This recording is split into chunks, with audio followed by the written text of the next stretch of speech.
Muy buenas tardes a todos y todas. Sean bienvenidos a otro episodio más de nuestro programa Macroentrevistas, un tiempo de análisis y debate en el que realizamos conversaciones con expertos sobre diversos ejes temáticos de relevancia para la ciencia política. Mi nombre es Beatriz Vázquez y estaré a cargo de conducir la sesión del día de hoy, en el que trataremos el eje de marketing y comunicación política y el tema del paso de los medios tradicionales a los medios digitales en las campañas políticas y en la comunicación gubernamental.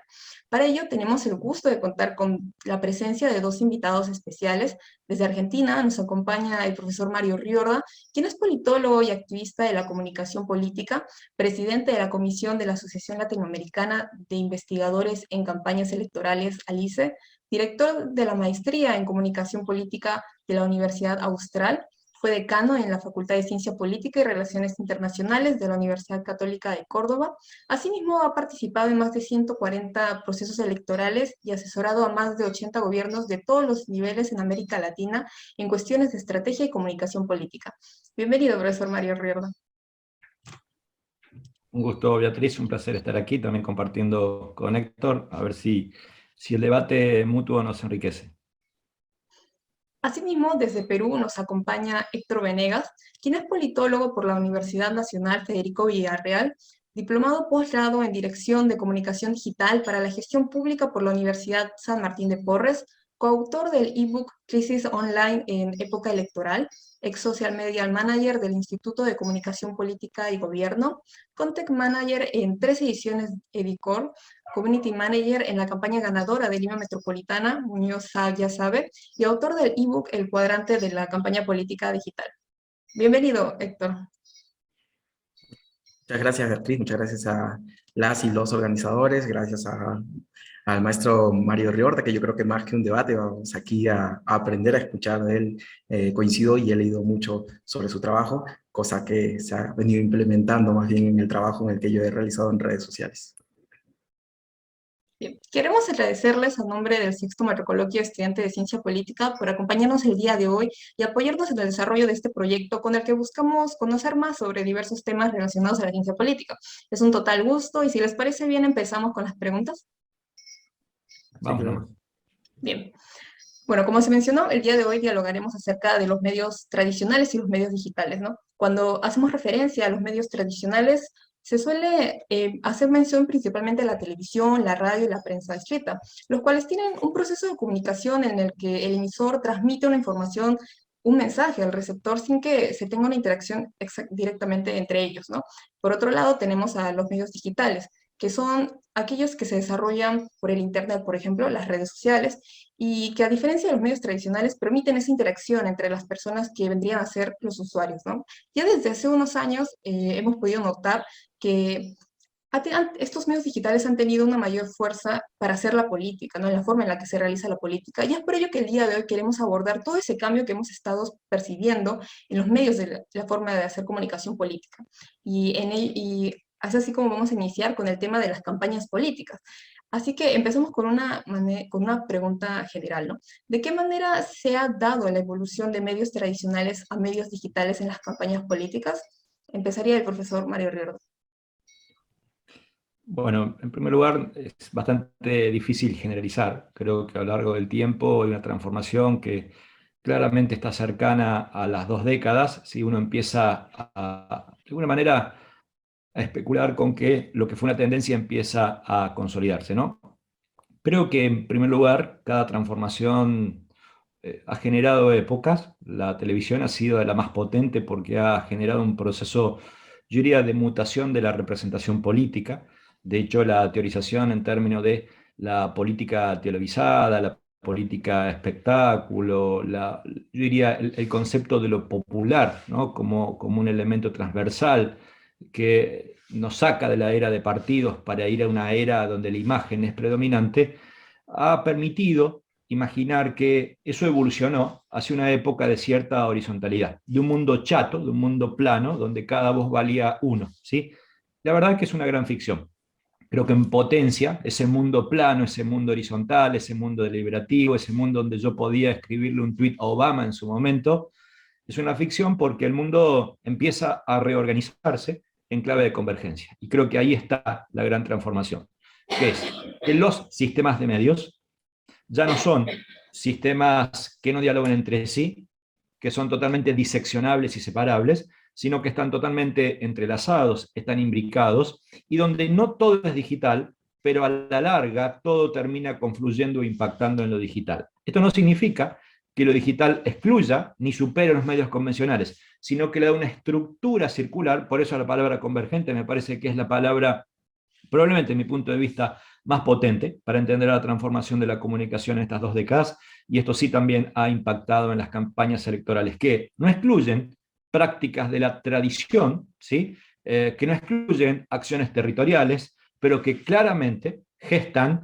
modos distintos, donde las campañas, otrora mediáticas, hoy son claramente hipermediáticas. Creo que particularmente la experiencia, lo voy a simplificar, es un reduccionismo, pero sirve como analogía educativa o pedagógica, lo que pasó con los jóvenes en Perú, particularmente en su momento, que instaron de alguna manera a la renuncia de un mandatario transicional vía videos en redes, preferentemente en TikTok, fue un ejemplo donde la territorialidad conjugó prácticamente a la perfección con las dinámicas de las redes sociales. Entonces, ninguna es excluyente de otra, pero una termina siendo el elemento motorizador, articulador, del cual se inunda el resto de los sistemas o que pasarían a ser ahora subsistemas. De todos modos, me quedo con 2 detalles que son, de alguna manera, más que tendencias, elementos que empiezan a darse en la realidad y que claramente chocan con esta idea de este mundo plano, ¿sí? Una cosa es un mundo convergente y otra cosa es un mundo plano donde todos podemos hablar y nuestra voz vale igual, y esto es una ficción. 2 procesos. Uno, el proceso de jerarquización, y por otro lado el proceso de concentración. ¿Qué significa? Que pocos medios, pocos actores, pocas cuentas, pocas autoridades digitales son las que jerarquizan y por lo tanto posibilitan un encuadre particular del cual todos terminamos hablando en las grandes redes.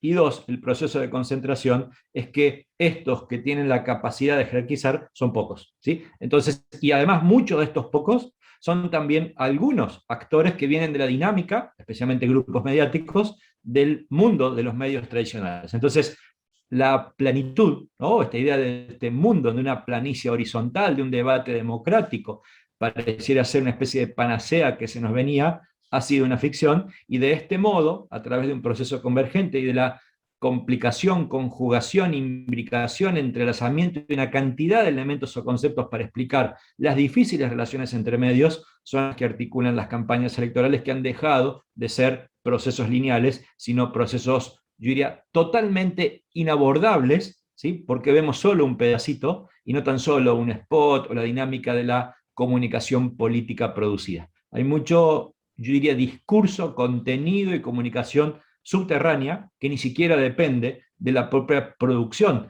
que las campañas hacen. Por lo tanto, sí, claramente estamos en un mundo totalmente distinto que hace muy poquitos años.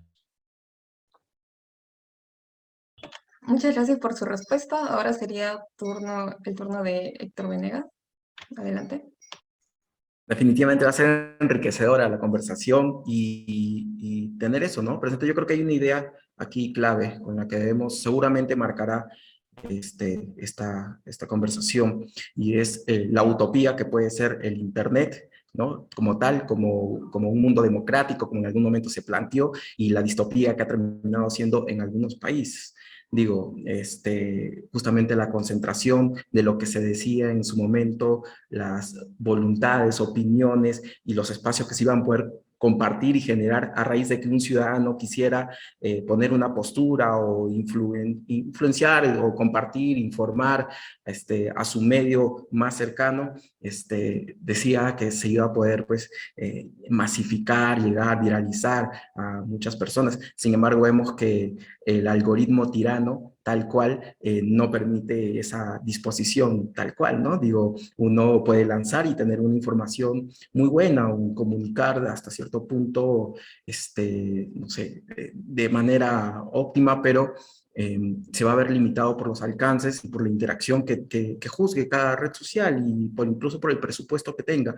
Y bien estaba resaltado el poder que pueden tener estos medios. Digo, pensamos, retrocedemos en cuanto a los debates, en cuanto a la influencia que tenían los medios tradicionales, prensa, radio, televisión, las entrevistas, los debates, y cómo podían marcar la agenda y cómo es que se hace ahora a raíz de las redes sociales, pero hagamos una pregunta si es que realmente estos son nativos completamente digitales, si es que la voluntad, el conocimiento o quien está detrás de eso es una persona o un conglomerado. Los medios tradicionales han buscado la manera de cómo evolucionar, de cómo filtrarse dentro de estas nuevas plataformas, y era lo más natural, ¿no? De que justamente busquen actualizarse e instaurarse en este nuevo tiempo. Digo, muchos actores políticos y medios no habían mirado o puesto los ojos sobre las redes sociales en zonas rurales, en zonas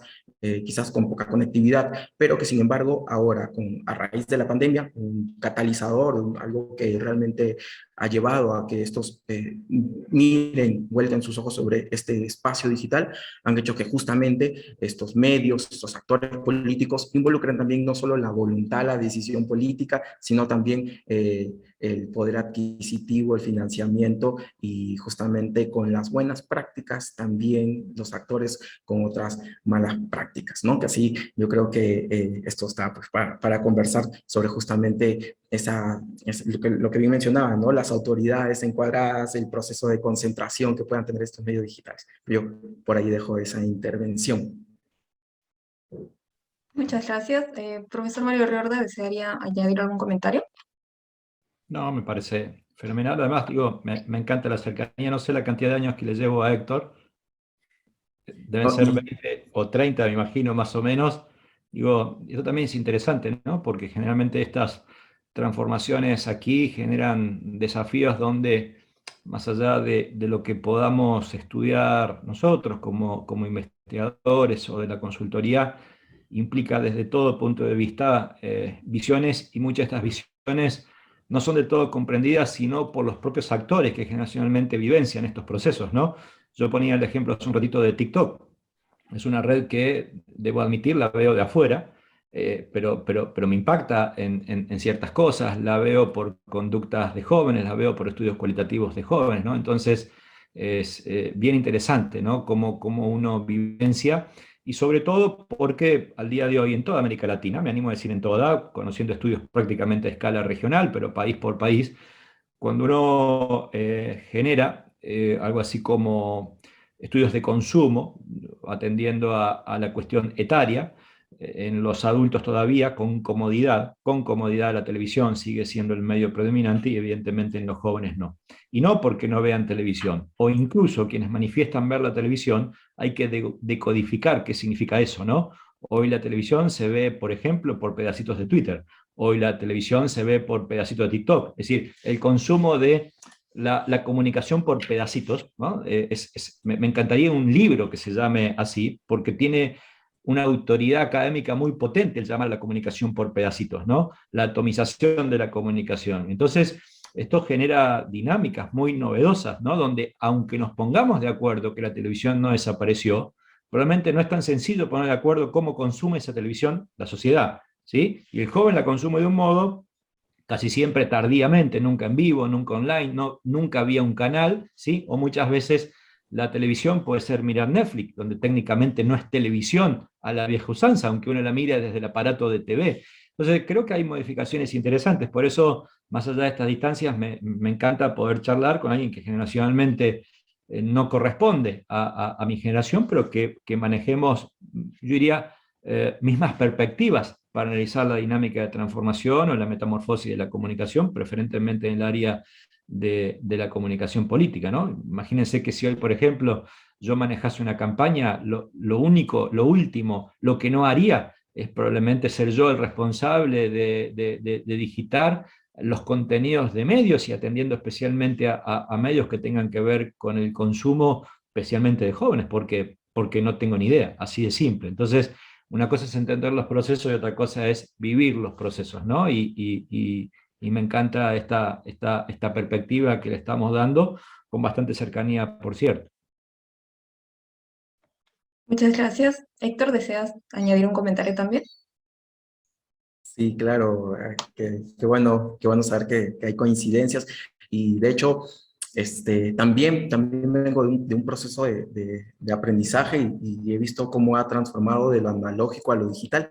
Digo, por ahí del año 85, sí vi el Atari y la evolución de las consolas y también de los celulares, de las teclas, de las antenitas y cuánto pesaba un dispositivo y lo difícil que podía ser tener acceso a Internet cuando en un país podía pagar hasta cerca de $2 por media hora de Internet, cuando ahora uno lo tiene en la mano, ¿no? Tal cual. Y sí, hay este proceso de transformación y ver que nosotros mismos, quizás Beatriz por ahí menor con nosotros, seguramente consumidora de mayor TikTok que nosotros, yo la verdad que también uso un poco estos formatos, sin embargo no estoy todavía en esa plataforma, estamos en Instagram, sí, en Facebook, ahí en LinkedIn, pero todavía no llego al TikTok, pronto, pronto. Eso sí lo prometo por parte justamente de experimentar y aprender de esta plataforma, digo, a nivel de usuario, les permite a uno entender quizás cómo funcionan los contenidos, hablar sobre la forma y el fondo, ¿no? Y las esencias, yo creo que es como cuando uno habla sobre memes o habla sobre estos videos que existen en redes sociales, que tienen su símil en los spots publicitarios que salían en televisión o en las caricaturas que salían en revistas, o bueno, tenemos grandes exponentes del arte, incluso urbano, que utilizan estas dinámicas y que se van mezclando en el tiempo, ¿no? Digo, ahora uno puede ver un meme pintado en una pared, pero también puede ver un meme en poleras o meme en merchandising que se entrega en la campaña de tierra. He pasado de ver desde las web unidireccionales, pero también a los blogs que permitían una bilateralidad, una pequeña conversación, una dinámica entre aquel que planteaba el blog con el que utilizaba esta información, digamos, cierta segmentación, pero además microsegmentaciones sobre, digo, grupos de Facebook o las mismas redes sociales como han permitido que ya sea una comunicación más multilateral, plurilateral, y más reactiva, ¿no? Digo, yo opino algo y en el tiempo real alguien me puede contradecir y tomar un mismo screen. Ahora mismo quizás puedo decir un par de cosas que estén en desacuerdo, no solo el maestro Mario Ríos, sino quien pueda ver esta entrevista y de repente @HVenegasDíaz y dice, no, ¿sabes qué? Él definitivamente está hablando rocas, piedras, ¿no? Como se dice. Pero, y eso también conlleva a que uno sea consciente de que debe estar vigente y pendiente de lo que uno está compartiendo, ya no solo en tu offline, sino en lo online, que es otra vida. Ojo, no que no difiere, sino que tiene, digamos, un distinto comportamiento o concepción de lo que pudieran tener algunas personas que no nacieron con esta herramienta. Eso siempre hay que tener en cuenta, las diferencias generacionales que permiten a uno ser más permisivo con el tiempo en el en el que se criaron, ¿no? Digo yo. Bien, muchas gracias. Ahora entramos a la segunda parte, la segunda pregunta, que va en relación con el contexto de pandemia que estamos viviendo actualmente. Como sabemos, en el Perú hace pocos meses se culminó un proceso electoral que terminó con la victoria de Pedro Castillo, ¿no? Y actualmente en Argentina se está viviendo un proceso electoral para elecciones generales legislativas, ¿no? Entonces nuestra pregunta va en relación a cómo se ha dado ese contraste entre el uso de los medios digitales antes de la pandemia en campañas políticas y actualmente, ¿no? En plena pandemia. A ver, empezamos con Héctor en este momento.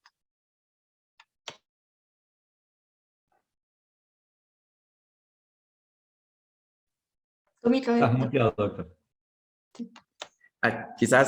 Quizás igual podría ser una mala costumbre, digo, porque hay que, de mi parte, hacer una pregunta tras otra, porque es muy difícil entender cómo es que ha tenido esta relevancia los medios digitales si es que uno no se pregunta dónde y cuándo. Digo, dice uno ahora, dice, en estos tiempos, y estos tiempos es antes de pandemia, durante la pandemia o en la transición de quizás pasarla como tal, ¿no? Eso marca mucho en qué país y cuánta conectividad y velocidad pueda tener, si estamos hablando incluso dentro de un país o más aún dentro de una región, si esta región tiene una área muy urbana o rural y ahondo más. si es que está dentro y en las manos de algún especialista. Vemos que las campañas digitales, para ir entrando más en la pregunta, vemos que las campañas digitales han pasado ya a formar parte de una especialización dentro de la carrera. Vemos híbridos entre politólogos y con conocimientos en social media manager, en community manager, en content manager, en pauta publicitaria también lo he visto, en segmentación, estudios sobre el impacto que tiene cada contenido en la población. Ahora hay esfuerzos por estas encuestas digitales. Entonces, realmente la relevancia de lo digital en la campaña va a tener que ver mucho con la profesionalización. Reitero, en las manos de quién está y con quién te confrontas también. En reino de ciegos el tuerto es rey. Entonces vemos que dentro de una campaña de repente uno dice, mi campaña fue muy exitosa, y de repente te das cuenta que cuando uno echa ojos sobre esa campaña, apenas si tuvo Facebook. Y incluso se manejó como perfil en momentos en que la fanpage ahora mismo está en una transición entre seguidores, entre me gustas, entre la cotización que va a haber por pagar publicidad en redes sociales, la sinergia, el engrane que puede haber entre el Instagram, el Facebook, el WhatsApp, cómo es que uno puede hacer una campaña de manera digital y que atraviese todas estas plataformas, que juegue, que incluso encierren un círculo vicioso en el cual a la persona tú le comete el error de hacer un clic porque le mandaste un link en WhatsApp, pero de repente ese clic direcciona a Facebook, y eso hace de que una y otra vez puedas mandarle publicidad en Facebook, que a su vez puede destinarlo a Instagram y otra vez derivarlo al WhatsApp o por inbox. Digo, hay una... esto quizás para muchos candidatos o para muchas personas que han llevado, asesores, consultores, que han llevado una campaña de tierra o incluso una campaña digital, podrían decir, vaya, todo esto se podía hacer, y sí, entonces la relevancia va a tener que ver mucho con que si un equipo está especializado, si un equipo sabe realmente nutrirse de los otros insumos. Ojo, yo soy muy promotor de la campaña digital, pero aún así, digo, si me encuentro con un candidato, con un equipo de campaña que me dice, oye, ¿sabes qué? Solo tengo para la campaña digital, le digo, mira, ¿sabes qué? Ya perdiste. O sea, es imposible que lleves una campaña a buen puerto y que sea de posicionamiento o de victoria por el sillón municipal o legislativa, que llegue a ese punto si es que no ha tenido una buena campaña en tierra, una buena campaña en medios y cosas que sirven de insumo. Esta quizás una palabra reiterativa conmigo, pero la sinergia que puede haber entre cada uno de estos espacios para que justamente tenga relevancia la campaña digital como tal. Hay grandes ejemplos en Perú, digo, para ir cerrando, por ejemplo, la diferencia que puede haber entre una campaña y otra, para la primera vuelta y la segunda vuelta, cómo se llevaron, qué mensajes se insertaron, qué plataformas utilizaron. Hubieron escándalos con usar outlets o plataformas alternas, digo, páginas, fanpage, que no pertenecen, comillas, al partido, al candidato, sino que son de terceros, pero que en realidad están involucrados dentro de la misma campaña, o desde el lado quizás de manera, digo, o Castillo, de un marketing digital que no fue, digo, no profesional, sino artesanal, ajustado a los mecanismos que ellos ya tenían en la campaña de tierra. Una cosa que serviría quizás para ahondar, pero ya tema para otra quizás conversación. Gracias, Beatriz. Gracias, Héctor. Profesor Mario, es su turno. Bueno, yo creo que todavía cuando analizamos la transformación y mucho más la profundización, sobre todo de lo digital, en electoral y mucho más en época de pandemia, todavía hay una tendencia, creo que gran parte de la ignorancia o el periodismo, ambos no son lo mismo. No quiero decir que hay ignorancia en el periodismo, cosa que también la hay. Es o la ignorancia generalizada más la dinámica de construcción narrativa del periodismo sobre estos fenómenos ha producido fenómenos de un reduccionismo peligroso. Así se explica la victoria de Trump vía una invasión de Facebook, ¿sí? Invasión rusa en Facebook, voy a poner un nombre simplificador. Así se explica el resultado del Brexit vía algoritmos y particularmente una invasión donde el 94% de cuentas en Twitter venían del exterior, que nucleaban el grueso del contenido digital. Así se explica cómo Mauricio Macri ganó una campaña vía Facebook, base de datos, y luego gestó un sistema de cuentas llamado trolls, ¿sí? Que, entre comillas, dominaban la opinión pública para un lado o para el otro. Así se explica cómo se tumba un presidente por los jóvenes del Bicentenario vía TikTok en Perú. Así se explica la victoria de Bolsonaro vía el fenómeno WhatsApp en Brasil. Y la verdad es que el 100% de estas cosas son mentiras. No porque no hayan existido, sino que son mentiras como, o en tanto en cuanto el poder explicativo excluyente de que puedan explicar un proceso electoral de esta naturaleza. Hace unos días nos sorprendimos cómo particularmente en el interior peruano la dinámica de redes sociales, no digo que era inexistente, pero evidentemente tenía criterios de profesionalización cercano a cero, ¿sí? Y muy disociado de fenómenos, por ejemplo, los que acabo de citar. Más de un tercio de los convencionales constituyentes, en el caso de Chile, no tenían ni siquiera redes sociales públicas, por ejemplo Twitter, y se movían eventualmente con dinámica organizativa comunitaria vía WhatsApp. Entonces, yo creo que entender esta dinámica es básicamente comprender que hay una transformación de campañas mediáticas a hipermediáticas, pero que no excluye dinámicas organizativas previas y que no excluye la necesidad de pensar en el contexto, porque la comunicación política es puro contexto, ¿sí? Creo que respetando esto, cada alternativa digital, que además es cambiante, seguramente con Héctor podemos tipificar ahora 30 cosas que hace exactamente un año atrás no se podía hacer y que seguramente un año hacia adelante, si volvemos a repetir esto, tampoco se podrán hacer. Empezando por las propias modificaciones que, por ejemplo, todas las redes hacen, pero Facebook, que es el campeón mundial de modificaciones a corto plazo, en función casi siempre de ir restringiendo todo aquello que sea popular, ¿sí? O todo aquello que significa un subproducto, producto de Facebook, que empieza a competir contra el mismo Facebook. Entonces, es sumamente interesante comprender que todo esto hay que hacer.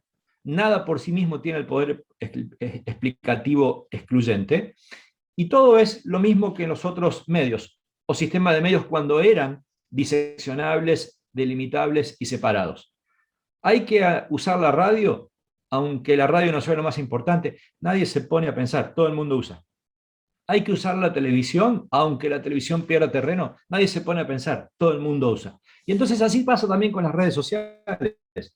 Creo que en general hay que entender que mirar y estar cerca de esta evolución digital y estar presente y poner un pie profesional en cada uno de estos representa algo así como una concepción de que si no lo hago pierdo chances, ¿sí? Independientemente de cómo esa dinámica de chances va modificándose incluso en el corto plazo.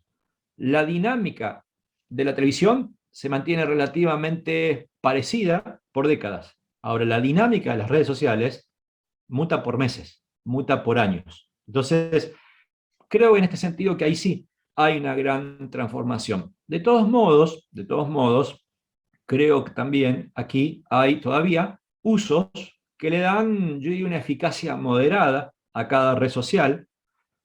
Me parece que hay una inercia de viejos medios o medios tradicionales que sigue reproduciéndose en el formato digital. Muchísimos usan, por ejemplo, sus redes sociales como propaladores, del mismo modo que usarían la propia televisión.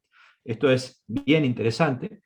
Y entonces me parece que todavía falta adaptación, y cuando uno se adapta, el sistema te cambia las reglas de juego, ¿no? Entonces, la dinámica es esta, es una evolución infinita donde hay que estar porque uno pierde chances, pero aún estando, todos los días uno llega tarde a la eficacia o a la línea de eficacia.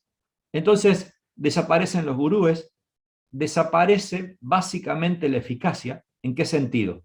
Una característica sumamente importante que la comunicación industrial a gran escala permitía imaginar en la década de los 80 era que cuando uno invertía mucho tiempo, muchos recursos, mucha voluntad política, había efectos más o menos esperables. Hoy uno puede invertir mucho y en verdad no conoce de los efectos. Esto sí es una virtud a jugar, aprovechar por parte de esta complejidad de los sistemas, y es una falta de virtud, especialmente para las estrategias, para quienes invierten dinero, tiempo, recursos, especialmente los partidos políticos y los y las candidatas. Muchas gracias. Héctor, ¿deseas añadir algún comentario? Sí, claro. Y es que vemos todos estos efectos y cómo es que viene evolucionando las mismas redes sociales tan cambiantes como es, que ahora mientras que estamos conversando, quizás alguien está agregando algún algoritmo más, y con eso del algoritmo entender del poder que tiene cada clic. Digo, a veces cierro las transmisiones diciendo estamos a un clic de distancia, pero ese clic de distancia me permite también poder volver a llegar a esa persona porque reconozco algún tipo de interés en lo conversado, en lo dicho. Pero lo mismo también pasa con cada una de las plataformas y con cada una de las marcas que están dentro de las redes sociales. Uno no solo está consumiendo en Facebook, digo, las noticias de los amigos, las noticias del Estado o de la comunidad, sino también de empresas, y contra eso se lucha. Pero además, cada uno de estas marcas, de cada una de estas presencias aquí, tienen características a su vez que los relacionan y los enlazan con otros. Digo, en una sociedad no cada uno está estrechamente relacionado con otro actor, y está a su vez, y es toda una telaraña.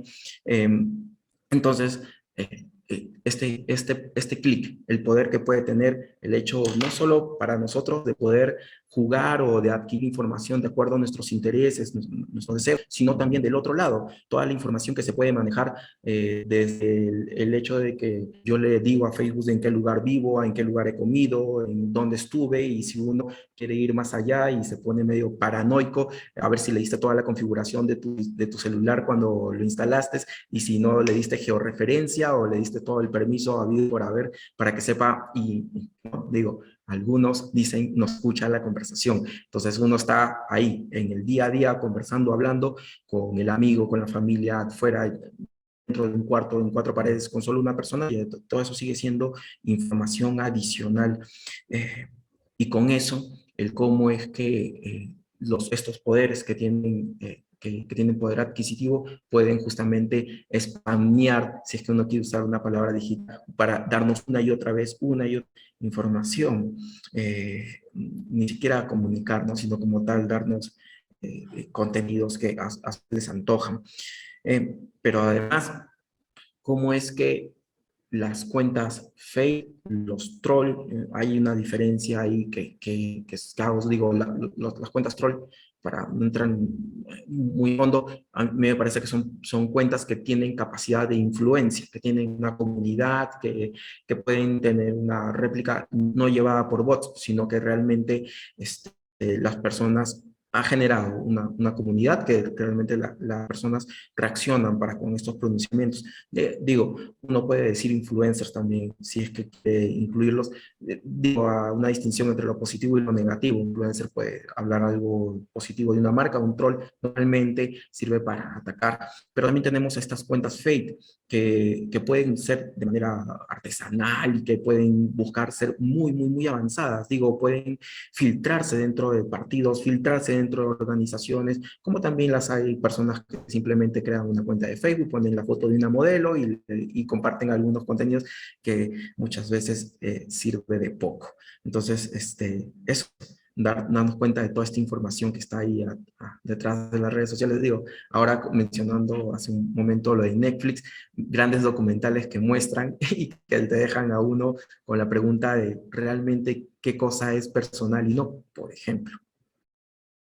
Sí, de todos modos yo agregaría, nada de esto habla necesariamente de la eficacia, ¿no? Estaba leyendo alguna literatura bastante actualizada, particularmente de efecto de la comunicación política.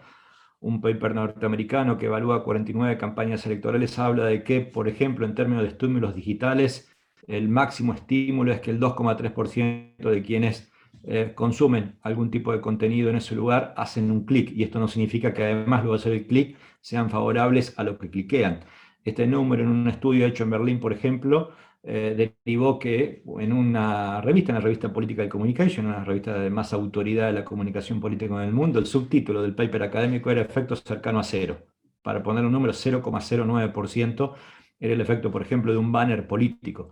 El nivel de la tasa de un clic, vale decir, la tasa de efectividad digital, estaba en torno a 1 a 800, ¿sí? Es decir, tienen que ver 800 personas para que se interese uno, y ese uno además no significa que luego vea bien lo que consume, lo que cliquea, entonces también eso es interesante.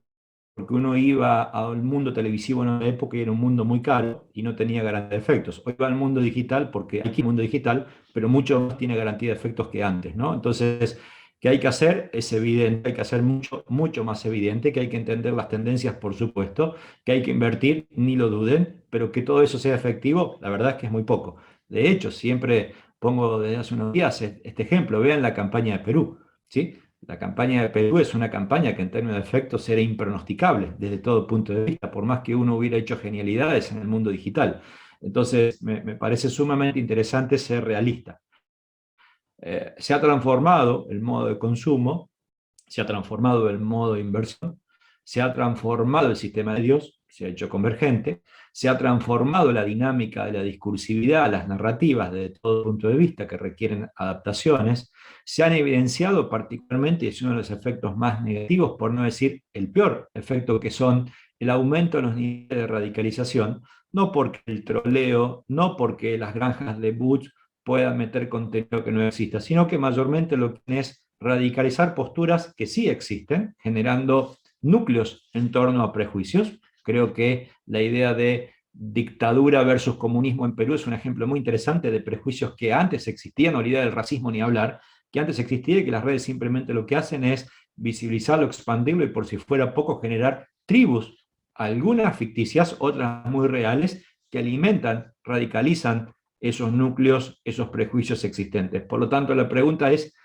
¿cuál es el nivel de efectividad? No sé, probablemente sí el nivel de efectividad tenga que ver con los niveles de visibilidad de los prejuicios, de la radicalización de los prejuicios, de la política, que quizás siempre lo fue, pero pocas veces fue tan constatable como ahora, un núcleo de dimensiones tribales. Creo que ahí sí hay una potencia gigante, inestimable de esto, pero no significa que alguien sea capaz de manejar esa potencia, capaz de manejarlo si le va bien en un rato, en el largo plazo, o de repetirla, ¿sí? Y que además sea algo muy fácilmente gestionable. Insisto, en algún momento la campaña de Macri se vendió como un leading case. Era el caso a ver en América Latina y resulta que a su próxima campaña perdió. La campaña de Donald Trump era un leading case internacional y resulta que su próxima campaña perdió. Y así vamos viendo ejemplo por ejemplo, por izquierda, por derecha, da lo mismo, ¿no? Entonces, esto es lo interesante.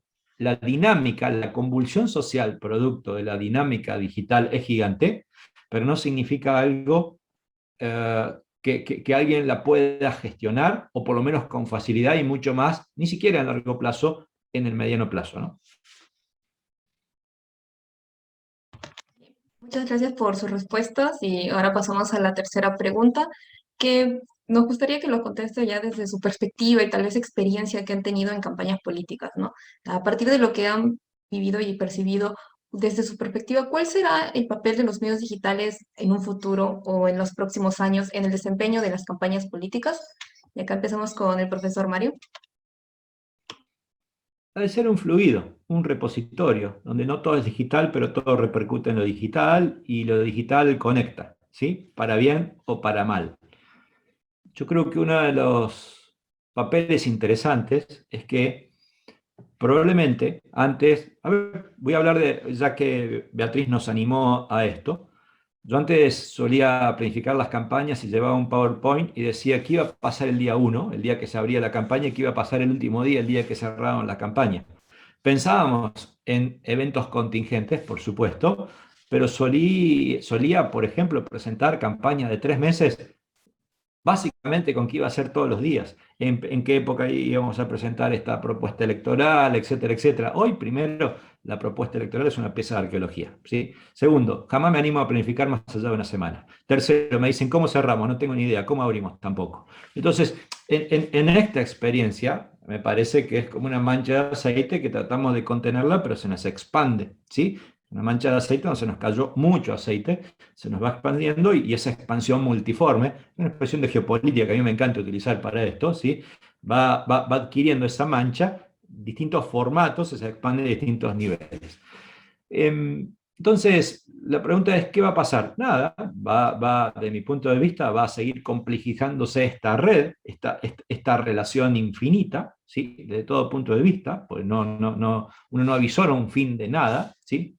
Absolutamente de nada, pero sí va produciendo un fenómeno que a mí me encantaría verlo, no a futuro porque no lo conozco, sino desde el hoy. que es de quien gestiona campañas. ¿Y qué es? Que antes las campañas estaban diseñadas por hitos, ¿sí? Por hechos que estructuralmente significaban acontecimientos deliberados que la campaña producía para que los mire, y hoy la campaña básicamente se gestiona por micro hitos. Este sí es el gran cambio. El cambio del hito, que es siglo pasado, que es el gran spot publicitario, el gran acto de lanzamiento, por citar ejemplos, al micro hito, que es pseudo acontecimientos cotidianos, que es la posibilidad de contestar un tweet a otro a tiempo real, que es una dinámica de una foto que salió en ese momento y que era impensable porque no se podía planificar. Así como las campañas se gestionan por microhitos, se convierten en actos persistentes. Mi identidad la gesto a través de ¿qué? A través de acciones cotidianas, microhitos, pseudoacontecimientos, hechos que signifiquen la posibilidad de comunicar por sí mismos, para existir, para dotar de identidad, para dotar de visibilidad. Así también se consumen las campañas, con microhitos. Entonces, termina la campaña electoral y alguien se pregunta, ¿cuál fue el spot más importante de un partido? Nadie tiene la más remota idea. ¿Por qué? Porque no se consumen hitos, se consumen microhitos. ¿Es probable que uno se acuerde de una catarata de memes? Sí, es probable, ¿sí? Frente a algún hecho particular, es probable, pero no se acuerde de otro tipo de cosas. No hay más hitos, ni en la producción, y si los hay, a mi entender, son innecesarios, o por lo menos poco efectivos, o por lo menos muy caros, ¿sí? Que no rinden lo que debería rendir, y hay una sucesión infinita de microhitos, que significa mucho más gente trabajando a tiempo real. Y de golpe, si Beatriz Vázquez es candidata y yo soy consultor, mi equipo va a producir 10 a 15 contenidos para una red, más 10 a 15 contenidos para otra red, más 10 o 15 contenidos para otra red. Entonces es probable que mi equipo, que antes hacía un mega spot y un discurso por día, de golpe para Beatriz Vázquez, candidata, tenga que hacer 100 a 150 contenidos diarios. ¿Sí? Esta es la modificación gigante. Entonces, nadie consume 150 consumos diarios, pero sí algunos pedacitos dispersos de lo que llegue de esos 150 contenidos. Ahora, la capacidad industrial de producir 150 contenidos diarios, pongo un valor totalmente arbitrario, es gigante. Entonces esas campañas ya no se planifican, solamente se hacen y se van haciendo cotidianamente. Entonces es probable que si Héctor y yo fuésemos lo del equipo, no estemos charlando qué vamos a hacer el mes que viene, estemos charlando qué vamos a hacer a la noche. ¿Sí? Esta es una dinámica de inmanencia, de hiperproducción, que hace a la persistencia identitaria, que es la generación y la manutención activa de microhitos o microeventos o microacontecimientos. Hay una teoría de la filosofía, un enfoque que tiene que ver con las aproximaciones fenomenológicas, que habla de la acontecimentalidad. Es el acontecimiento que tuerce la historia. Bueno, no existe, salvo hechos no planificados. Bueno, el día que una puñalada lo apuñala a Bolsonaro, es una acontecimentalidad no planificada. Entonces, eso es interesante. Los grandes acontecimientos no pensados sí son capaces de torcer. Lo que hacen las campañas cada vez tienen menor pretensión, menor posibilidad de torcer, porque son microeventos, microacontecimientos, más que esas megas producciones planificadas a escala industrial que generalmente tenían una concepción publicitaria y que hoy literalmente van quedando muy, pero muy, muy viejas. Muchas gracias, profesor Mario. Muy interesante. Héctor. El contexto, ¿no? Y las redes sociales. Yo creo que están amarradas estrictamente, están justamente porque digo, tú y yo no consumimos o no tenemos planeado en qué es lo que vamos a consumir de aquí a mañana, pasado. No es que hoy día me dedico a los chistes, mañana a los memes de gato y pasado a leer algo. O sea, digo, difícilmente una persona pueda tener ese ritmo y realmente lo cumpla como tal. Por eso que intervienen justamente, y aquí yo sí destaco mucho cómo, quizás no lo que crea o lo que gesta la red social, pero sí lo que visibiliza. Las tendencias, el meme que anda de moda, el programa que acaba de salir, y cómo eso se rápidamente, y es que ahí está, ¿no? Es que se ha visto la manera en cómo se consume rápidamente y uno dice, ok, esto lo utilizo para la campaña. Mucho de esto tiene que ver con la producción. Digo, tengo a equipo que trabaja sobre el contenido que será protocolar y de agenda, le digo yo. O sea, que uno sabe que cuándo va a ir a tal lugar y si es que por ahí viene algún día destacable que no llegue a ser una efeméride como tal, sino que algo que está muy involucrado con el candidato con la circunscripción, entonces se planea, se genera, se hace mediante distintos formatos, ¿no? O sea, digo, videos, flyers, infografías, en fin. Pero además también está el contenido que es coyuntural, que se sabe, se está hablando durante toda la semana, que viene produciendo, sea desde el gobierno nacional a local o de la misma región o algún suceso que va a marcar y que se sabe, se va a hablar de hoy, que acaba de suceder, algo espontáneo, como un tercer contenido al que me quiero referir, pero que va a marcar la agenda sobre esa semana o sobre ese mes. Y sí, uno vive estructurando esto y ahí la importancia de tener equipo especializado, porque digo, si tú vas a producir 50, 30, 150 contenidos por día, quienes tendrían que tener esa capacidad debieran ser personas que ya han tenido estas experiencias previas, que están sujetos también al comportamiento que pueda tener el candidato, el equipo de campaña, los mismos asesores o consultores, estas cosas que difícilmente se pueden planear como tal. Sin embargo, sí hay como estructuras, al menos desde mi lado, yo creo que uno debe tener en consideración, al menos en la cabeza, como un concepto, digo, porque si uno se le pone a explicar al candidato y al equipo de campaña todo ello, no perdiste la campaña, ya vino el día de la elección, digo, hasta que te entendieron. Algunos entienden después de perder, pero está lo de las estructuras que uno pueda tener y diferenciar sobre la misma campaña digital.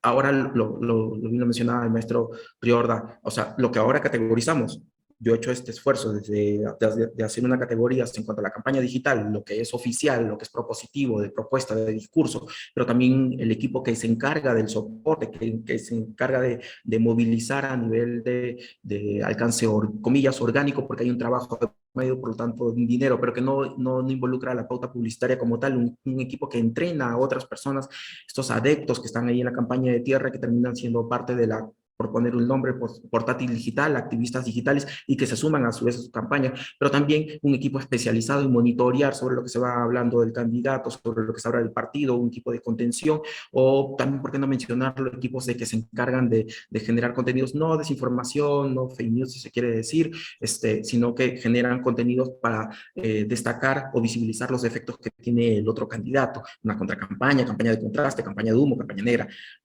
como le quieran poner el nombre, pero hay equipos especializados sobre ello.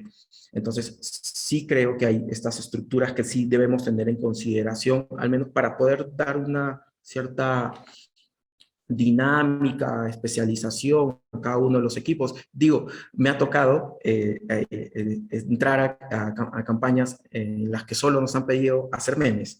Tal cual, esa era la labor del equipo. Desde la mañana hasta la noche, fabricar unos 30 memes con distintas intenciones. Hablar bien del candidato, hablar bien del partido o hablar mal de alguien que está dentro del partido, quizás para las internas, pero además también generar contenido para insertar algún tipo de discurso, una idea. Yo, sí, difícilmente pueda decir cuánto es el poder que tiene la red social en una campaña como tal. No se gana con campaña digital, definitivamente eso está claro, o sea, con solo campaña digital no, pero sin ella yo sí creo que es imposible que se gane. Quizás pueda sonar algo muy tirano, ¿no? Pero hasta ahora en los espacios en los que he compartido no he visto una campaña que llegue al puesto deseado sin campaña digital. Y también pondría en cuestión sobre el poder que puedan tener incluso los medios tradicionales como tal. Digo, el radio podría no tener la misma capacidad de influencia en una zona urbana en la que ya alguien anda con el Spotify todo el día, o la televisión sobre personas que consumen Netflix, ¿no? Mañana, tarde y noche. Entonces, sí le doy la ventaja a quizás 0,09% de influencia que puedan tener las redes sociales, que pueden ser quizás lo que hagan la diferencia en una campaña rural, ¿no? Gracias, Héctor. Muy interesante también. Profesor Mario, ¿desea agregar un comentario? No, me parece fantástico. Quizás hay algo de fondo, ¿no? Es que muchas veces la producción tan cotidiana, tan cortoplacista, tan inmanente de estas tendencias digitales suele hacer perder un metamensaje, un metarrelato que probablemente haya que tenerlo muy, muy, muy claro, ¿no? Y que todo lo cotidiano simplemente sea contributivo a eso. Cuando uno se pregunta qué pasa con los grandes medios digitales, me refiero a medios informativos, es que muchos, por ejemplo, tienen asociación algorítmica con las tendencias de Google. Entonces van produciendo sus tendencias. De hecho, ya hay medios que producen noticias básicamente vía inteligencia artificial, atendiendo a la tendencia de golpe. Entonces, los medios que logran articular y responder a tendencias dominantes en un momento, a cada rato, en todos los momentos, van generando lo que se denomina el efecto cascada, ¿no? Bueno, así también en esa dinámica, las campañas profesionales van acompasándose, acompañando esa dinámica y ese vértigo. El problema de eso es que, por ejemplo, un medio grande tiende muchas veces a perder líneas editoriales, es decir, esa mega producción cotidiana de tendencias, preferentemente algorítmicas, muchas veces tiene que estar acompañada de una línea editorial muy clara de un medio. Lo mismo pasa en una campaña, ¿no? Es perder la línea política solo por ser eficaz en la cotidianeidad. Entonces ahí hay un trade-off, una tendencia, una negociación, una fricción bien interesante que nunca hay que perder, ¿no? El día a día es vital, casi diría el minuto a minuto es vital en las redes sociales, pero cuidado con ser demasiado vital en el minuto a minuto y perder la dinámica que, voy a ser bien clásico en la palabra, da el relato, ¿no? Que es la línea política identitaria que me distingue a mí de alguien con quien compito. Entonces, ahí hay un desafío gigante desde el punto de vista profesional también, ¿no? Que es consolidar el relato, si se quiere, el metarrelato, ya que está la palabra de moda meta. Muchas gracias, Héctor. ¿Deseas añadir algo también? Sí, la verdad que el storytelling, lo que uno quisiera insertar y hablar sobre el candidato, sobre la propuesta, sobre incluso sobre el partido, ¿no? Eh, no voy a entrar sobre la institucionalización de tales, pero parece mentira la manera justamente en la que se proyectan.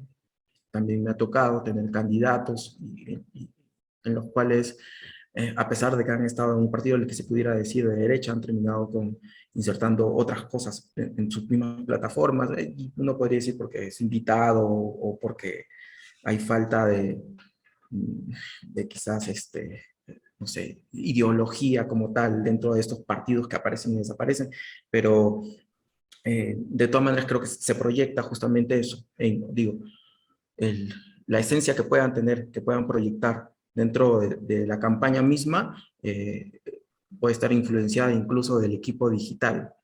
Alguna vez me ha tocado también decirle al candidato, a ver, siéntate un ratito y a ver si me apruebas esta propuesta que considero yo es la más viable para ti. Y termina siendo el candidato solo una cara que se muestra allá. Digo, ni siquiera el partido ni los asesores han tenido mayor influencia. Digo, en algunos casos en particular, otras veces supongo que puede haber un empresario o otra persona detrás de ello.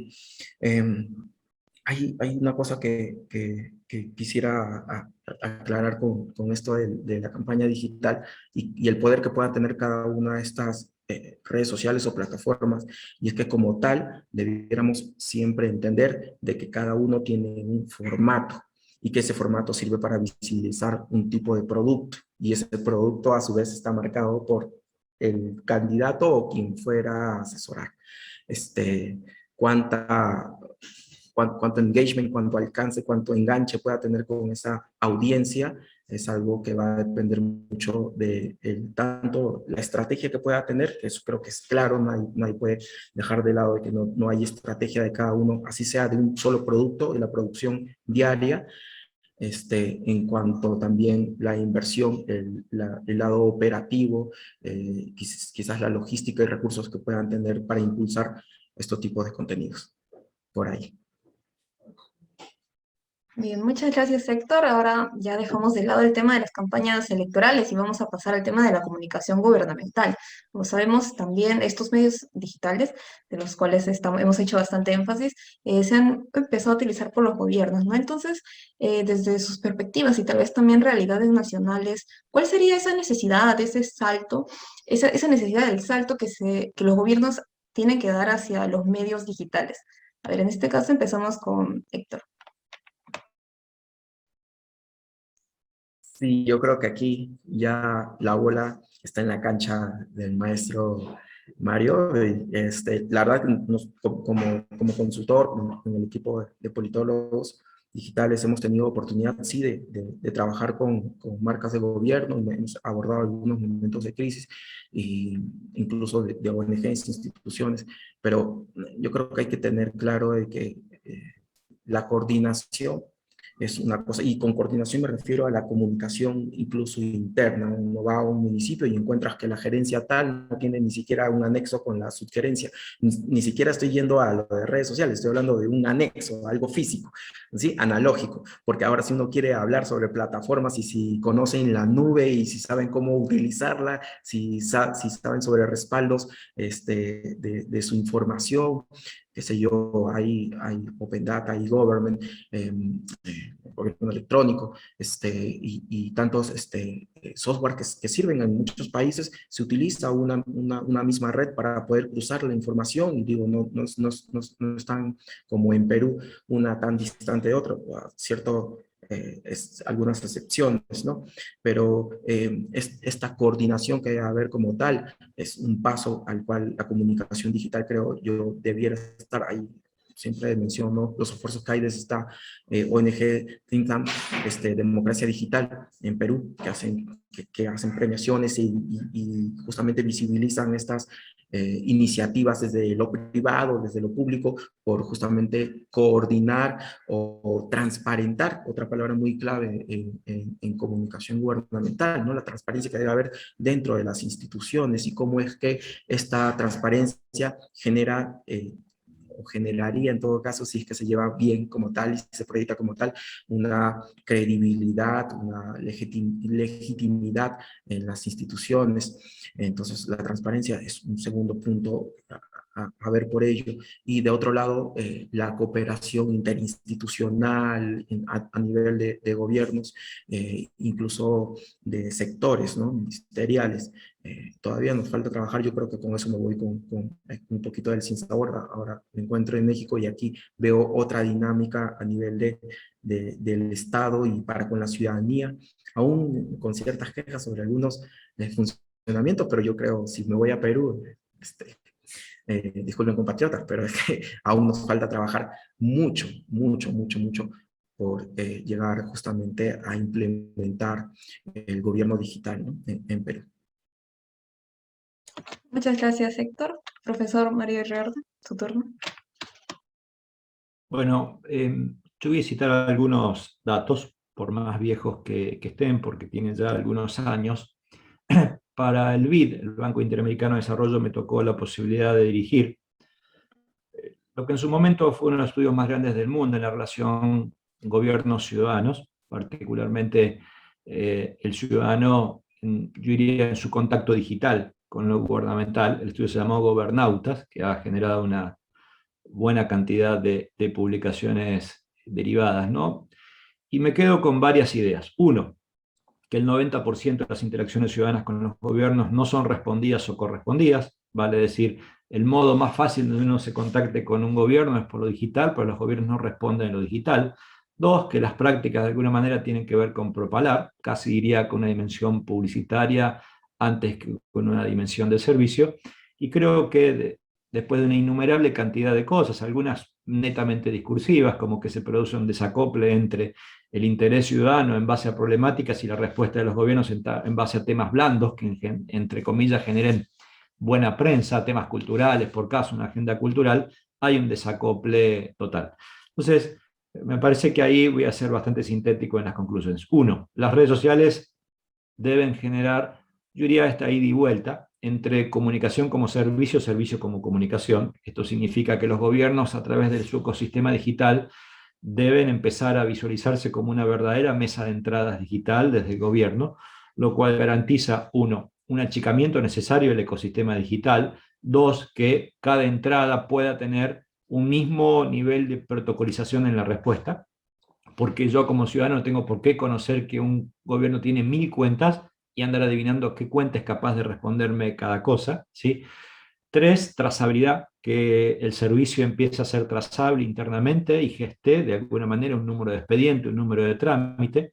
Y cuarto, una reorganización interna de la comunicación. ¿Qué significa una reorganización interna de la comunicación? Significa que los gobiernos todavía mantienen algo así como dinámicas analógicas para gestionar la comunicación digital. Ejemplo, el 67% de las funciones digitales no están contempladas en los organigramas. Vale decir, la enorme cantidad de cosas que hace un gobierno digitalmente no tiene responsable político de quien hace.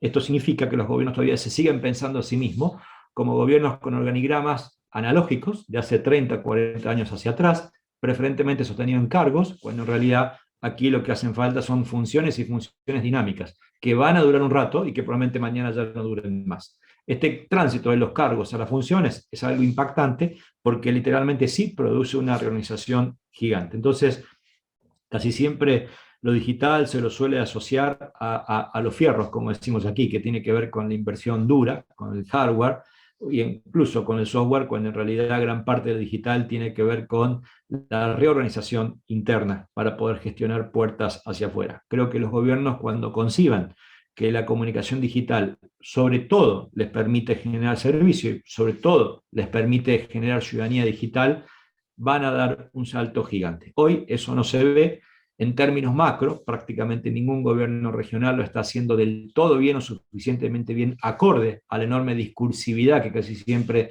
se manifiesta. Hay experiencias por áreas como islas, hay experiencias de innovación, particularmente a niveles de las ciudades, que tienen alguna dinámica de transformación distinta, pero todavía, insisto, estas transformaciones no son transversales en toda una estructura, por más que se haga bien, sino que siguen circunscriptas y son algo así como lo que llamamos en la ciencia política solo islas de innovación. Falta muchísimo, y esto también habla muy mal de quienes trabajamos de la ciencia política o de la comunicación en estos procesos, porque fíjense este ejemplo, ¿no? Me imagino que por la cuestión de horas esta charla tiende a terminar y nos comimos 4/5 partes de la charla hablando de las campañas electorales y solo 1/5 parte hablando de la comunicación de gobierno y la transformación digital en eso, ¿no? Sin embargo, lo único que nunca cesa en el mundo es la dimensión gubernamental. Para bien o para mal siempre está presente, lo electoral es esporádico, es circunstancial. Creo que ahí hay un desafío gigante de concientización de empezar a pensar en lo digital como una prestación de servicios. Muchas gracias. Héctor, ¿deseas añadir algún comentario? Me sumo al llamado, ¿no? Sí, definitivamente.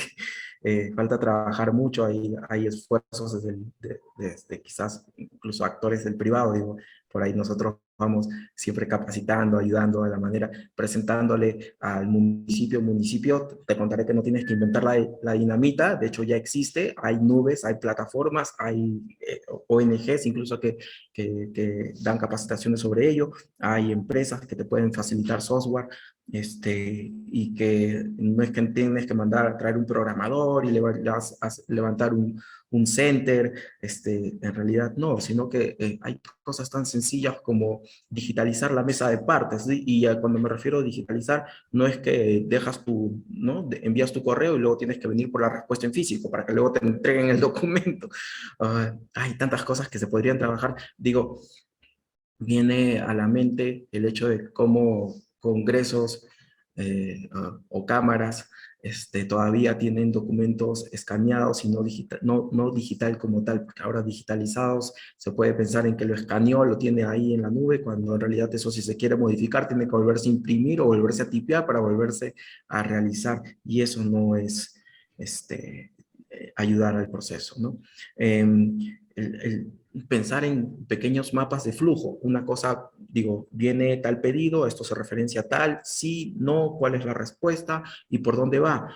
Ahora eso así de simple, podría optimizar muchos recursos, personal y tiempo, que es muy valioso en gobierno, pero que incluso llevándose más allá, o sea, realmente de la mano de profesionales ya quizás ingenieros de sistemas o personas que estén mirando procesos internos, no sé, por, prácticas por resultados, en fin, que pueden incluso transformar esos esquemas de flujo en algoritmos propios, en que ya, digo, 20 personas para una, regreso al mismo ejemplo, 20 personas para una mesa de parte para que lleve uno el documento, para que el otro lo imprima, para que el otro lo escanee, para que el otro lo lea, cuando en realidad todo eso podría hacerlo tranquilamente un software. Eh, Así que sí, me sumo al pedido, quizás voy a tratar desde mi espacio, quizás invitar al maestro, de ya hago la invitación a nuestro Riorda para que pueda pues compartirnos justamente estos conocimientos. Muchas gracias, Héctor. Profesor Mario Riorda, ¿desea añadir algún comentario?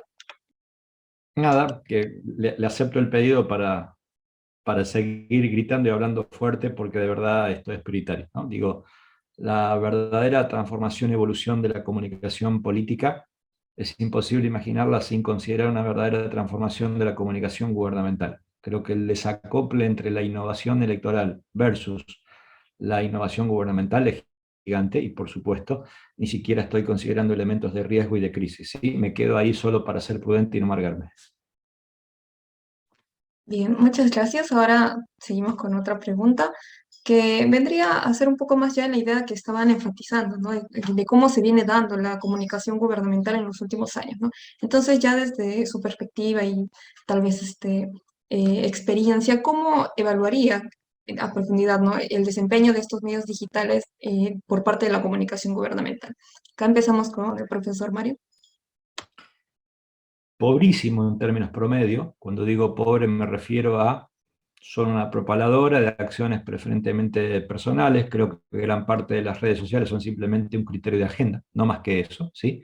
Un criterio de agenda, lejos de un servicio, de un canal que acerque distancias, lejos de un canal que despapelice un trámite, lejos de un canal que esté atento a un montón de cosas que signifique algo, particularmente democracia más participativa, solo por citar ejemplos, ¿no? Entonces, digo, para que tengan idea, eh, esta idea de los gobiernos escuchando, me tomé el trabajo a través de 1.200.000 interacciones de analizar qué tipo de gobierno hacía preguntas, ¿sí? Algo tan básico como preguntar. Si los gobiernos escuchan, le escuchan en gran parte, no es solamente ver qué hablan otros, es preguntar.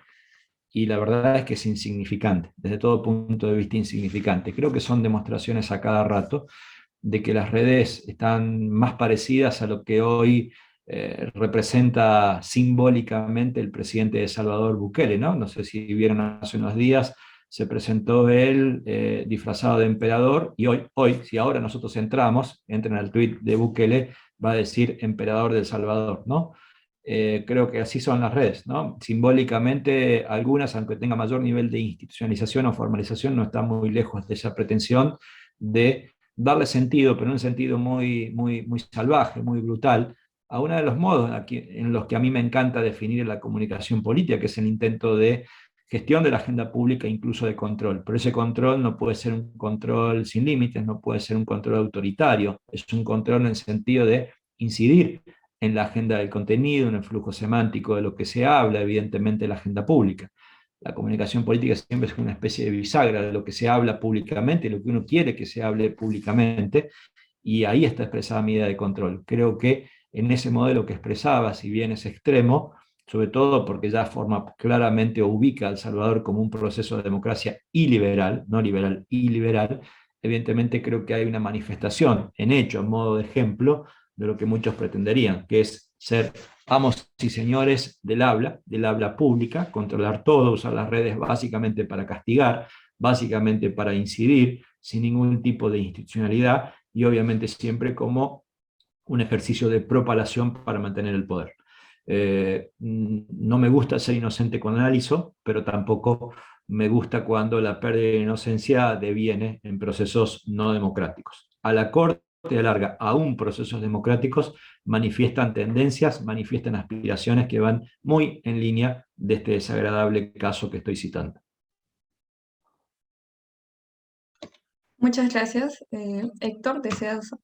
Ah, no, es turno, Héctor, disculpa. Adelante. Sí. Que se vean como una vitrina, ¿no? Tener esa mentalidad analógica y creer que porque se usa alguna herramienta digital ya como tal es pues, pensamiento, una dinámica propiamente digital. Yo creo que ahí está, ¿no?, el gran quiebre. O sea, tener personas con esta capacidad de poder entender realmente cuál es la dinámica de cada una de las redes sociales, de las plataformas digitales, porque digo, hablamos de redes sociales, pero también están las páginas web, hay crowdfunding, si se quiere, o sea, hay esfuerzos de una web en la que permite una dinámica de usuario con la plataforma en sí. Entonces, estamos aplicando ideas de hace 50 años a lo que cambia día tras día. Digo, la pandemia vino a cambiar esta, esta, esta dinámica que hay, o agilizar quizás, ¿no? Repotencializar en algunos casos, pero de todas maneras, a pesar de que hay esfuerzos y todavía falta, esto es un momento, digo, lo atravesamos y lo sentimos mucho más cuando de repente vino la pandemia, se cortó, muchas personas tuvieron que estar encerradas y algunos incluso no podían ni siquiera hacer un trámite en el banco porque no había o no podían hacer alguna gestión a su municipio, el gobierno local más cercano al ciudadano, ¿sí? No le podían permitir hacer alguna gestión y además tener presente, yo creo que el poder que tuvimos justamente para pedir, para requerir a cada uno de estos aparatos estatales, de decirle, oye, ok, necesito que reacciones, necesito que puedas darme los medios para poder llegar a ti. Ese es tu deber, ¿no? Llamándolo como tal. Eh, no quiero un boletín, no quiero no quiero en tu red social encontrar un boletín que encontraba en la puerta de mi casa y que me dice que lo que tú supuestamente estás haciendo, digo, si es que hay por ahí algún de realmente decir qué es lo que se está haciendo, porque ya también ahí podríamos ahondar sobre las cosas, sobre si realmente hay comunicación gubernamental adecuada, ¿no? Pero esta propaganda y spam termina siendo lo mismo en las redes sociales, que es más preocupante aún, porque uno va detrás de ver quién está manipulando o administrando esto y te encuentras en algunos casos una persona muy joven que no tiene la experiencia o no tiene las libertades de poder realmente implementar, porque el que está arriba lleva unos 70 años y quizás no físicamente, pero sí mentalmente, o sea, estaba completamente retraído en el uso que se le debe dar, o encuentras una persona mayor que también no se encuentra abierto o que no ha sido incluso financiado, capacitado para realmente poder gestionar bien estos espacios. Entonces, eso, pensar en que realmente estamos en una era marcada por lo digital y que tenemos que dar espacio, y me incluyo con ello. Digo, en la consultora siempre estoy renovando, digo, ya tengo nuevos cuadros diciéndome cómo funciona el TikTok para poder implementarlo. Si nosotros no estamos abiertos a recibir estas nuevas ideas, a esta nueva sangre, entonces estamos realmente siendo un obstáculo para llegar a ese lugar donde queremos llegar, a un gobierno digital. Muchas gracias, Héctor. Profesor Mario, ¿desea añadir algún comentario? No, me parece perfecto. Héctor,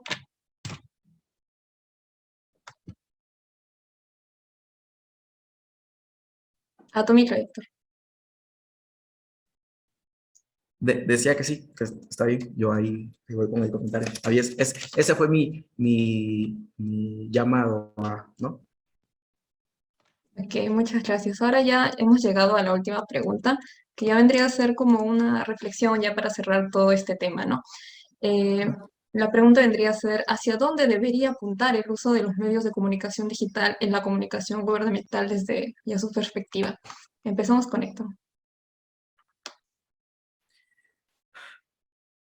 Yo creo que toca agilizar procesos, conectar realmente, o sea, realmente decía hace un momento, la conexión es la palabra clave, y conectar con el ciudadano. Eh, el hecho mismo de que uno se abra a conectarse permite justamente esto vital, ¿no? En que el emisor y el receptor puedan comunicarse.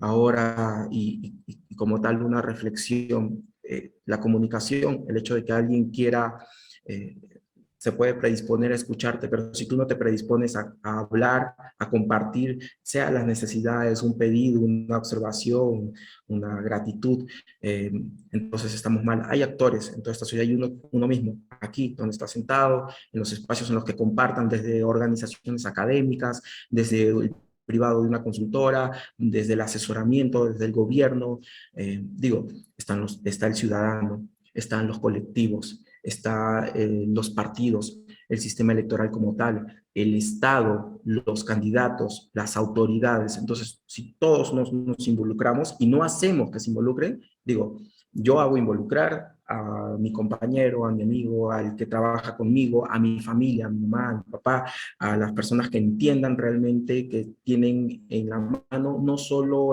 no solo una cajita donde se vean memes, sino el poder, el hecho de realmente buscar comunicarte, que al fin y al cabo tú no estás comunicando con una red social, digo, no le hablas a Facebook, le estás hablando o buscas por intermedio de Facebook hablar a uno de estos actores que bien te mencionaba.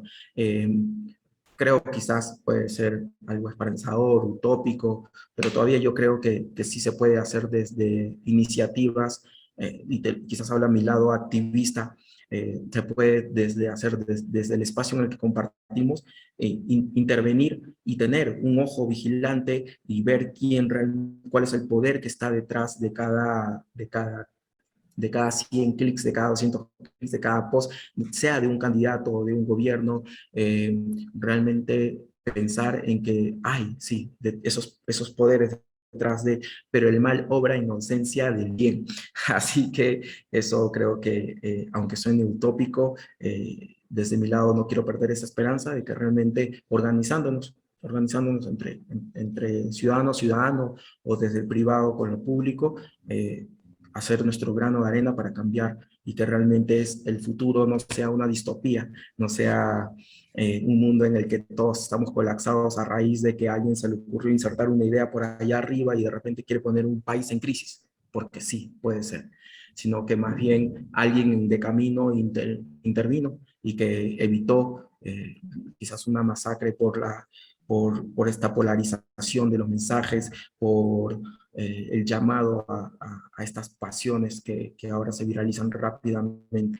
No hablemos de las burbujas de información y el poder que tiene quizás un montón de dinero en una publicidad. Digo, yo le temo mucho a eso, sino que más bien en los esfuerzos que se tienen desde, nuevamente, desde la ciudadanía, desde uno mismo, por trabar estos malos actos. Yo con eso me quedo. Muchas gracias, Héctor. Es su turno, profesor Mario. Es una reflexión muy, muy breve. No voy a hablar de lo que debería ser la política, de alguna manera creo que en las intervenciones que tuvimos aquí, gran parte de las reflexiones estuvieron dirigidas a la propia política, pero de alguna manera la política es juzgada mayormente por la ciudadanía, ¿sí? Son un modo son un modo de juicio. Sí voy a intentar pensar qué debe hacer la comunicación de gobierno, por lo menos de la consultoría. Lo podría hacer de la academia, pero lo quiero hacer en la consultoría. Y es que lamentablemente hay mucho doble discurso, ¿sí?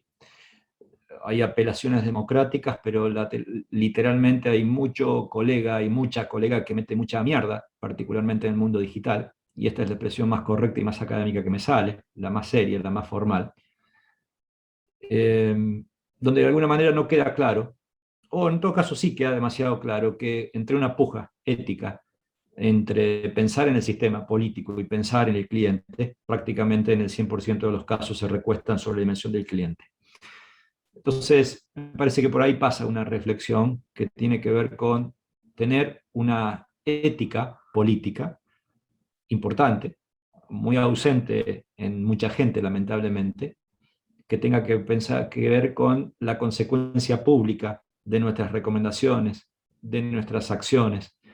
Y esta consecuencia pública tiene que ver con aprender a pensar en lo ético, que incluso se traduce físicamente en algunas cosas, que es que nos tiemblen las piernas ante definiciones, ante recomendaciones o ante acciones que traen consecuencias sociales negativas, dimensiones polarizantes, hechos que literalmente vayan a socavar la perspectiva democrática y una cantidad de etcétera infinita. Diría que en eso pasa, por lo menos mi eje como activista, que es pensar que hay un criterio ético que vale la pena defender, ¿sí? Que va mucho más allá de la práctica de un cliente, de la efectividad de un cliente.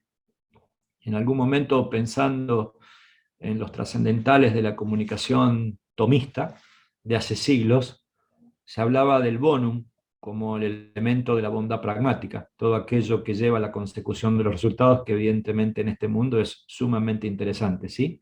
Pero también este bonum, esta bondad pragmática, tiene que ver con la bondad del sistema, de mantener los sistemas y de pensar que nuestras recomendaciones tienen un poder de daño inconmensurable en la reconfiguración de muchas de las prácticas políticas. Ojalá esta relación entre acción y ética sea un elemento que se reactualice, que se resignifique, donde mucha gente, con la picardía de creerse consultor o consultora que va a eventos, a mostrar, a sacar un cartelito, a mostrarse hiperactivo, a mostrarse dinámico, ha perdido o directamente nunca tuvo. Muchas gracias a ambos por sus respuestas. Ahora ya hemos llegado al final de la entrevista. No sé si antes de despedirnos desean dar algunas palabras a nuestra comunidad estudiantil en Perú, a los futuros politólogos peruanos. No sé, profesor Mario. Nada, como siempre, apoyar a la comunidad politológica, particularmente peruana. Me jacto de haberlo hecho muchísimas veces y seguir haciéndolo. Soy un asiduo invitado y un asiduo concurrente a muchos de sus eventos, lo hago con mucho gusto, probablemente sea uno de los países que más viajo y más quiero, y además más sigo políticamente, y además también con esta responsabilidad que en parte es una responsabilidad ética, de ética democrática, que es apostar a darle estabilidad a un país que lamentablemente no la tiene, estabilidad política y social, ¿no? Así que les agradezco el compromiso de ayudarnos a pensar y propalar esta voz, ya que usé la palabra propalar otras veces, aquí creo que sí está bueno usarla en este sentido, así que sigan así con mucha pila, con muchas ganas y con mucha fuerza. Muchas gracias, Héctor. ¿Deseas también añadir unas palabras para los futuros politólogos peruanos? Sí, claro, bueno, yo creo que estos espacios permiten, y felicitaciones por aquello. Ya está institucionalizado como tal el macrocoloquio. Yo recuerdo mis tiempos de estudiante también, maestro, donde yo he sido tocado también por su conocimiento. Sé que ha sido, digo, en mi universidad también lo escuché cuando todavía estudiaba ciencia política. Y sí, creo que estos espacios hacen mucho por cada uno de nosotros. Nos tocan de alguna manera y buscan justamente convocar el lado activista y ético, que bien se mencionaba. Busco de que desde mi lado se vea al menos de que sí se puede hacer, de que está en la decisión, así como pedimos decisión política. Está en nuestra decisión justamente colaborar y aportar. Yo encantado, no solo yo, sino todo el equipo que me acompaña, encantado de participar de todos estos espacios y siempre cuentan en nosotros, en mí, aliados. ¿Sí? Gracias. Nuevamente les agradecemos por el tiempo y los comentarios que nos han brindado el día de hoy. Sin duda ha sido un diálogo muy fructífero y que a muchos politólogos que se quieren dedicar justamente a esta área de la comunicación política les va a servir y les va a interesar. Como lo mencioné, ha sido un gusto y esperamos contar con ustedes para una próxima oportunidad. Muchas gracias. Gracias. Saludos, Beatriz. Chao, Héctor. Un gusto.